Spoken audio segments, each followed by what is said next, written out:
So welcome to MUSSE My Melbourne. We're here with Professor Stephen Dinham. Stephen, can you first tell us where do you work and what's your job title? I'm Director of Learning and Teaching and Professor of Teacher Education in the Melbourne Graduate School of Education. Great. And what does that mean? What do your days include? I'm fairly much responsible for the quality and development of all our courses. So I spend a lot of time working with course coordinators, student professional staff. I spend a lot of time in meetings, but I also try and keep my research agenda going. I do quite a number of presentations, conferences.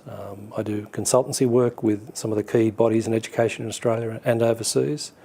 So a typical day is fairly chaotic. Sounds busy. And how did you come to work at the university? I came down to Victoria to work at ACR in 2007, and shortly afterwards I got an honorary professorial position here. And then the sort of stars aligned, and at the beginning of 2011 I came across to a full-time position at the university. Great. You mentioned your research. Could you talk to us a bit about what your research agenda entails? I've been on a research track for about 20 odd years, looking at things like the quality of teaching, what makes for an effective teacher, leadership, teachers' professional learning, educational change, but I've also had a long interest in teachers' professional standards and leadership standards and how they're implemented and used.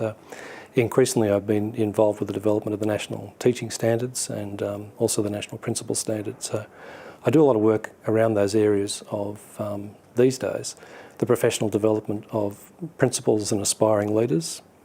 So for example, this year we've developed a new degree, the Master of Instructional Leadership, which is designed specifically for people who aspire to be leaders of teaching and learning in their schools. So that draws directly upon my research interests and draws upon the expertise we've got in the faculty, which is substantial. That sounds great. Sounds very important. So could you share with the audience, what do you think is the best piece of advice you've ever received? In an academic sense, it was probably a professor who said to me early on, what you do after your PhD is more important than what you do before your PhD, which is somewhat deflating, but it's actually true. Fair enough. And I'm sure everyone would like to know, where do you buy your coffee on campus? These days I am very loyal to the ground floor of Queensbury Street. We've had a graduate lounge that's been open now for a couple of years, which is good coffee and it's very convenient.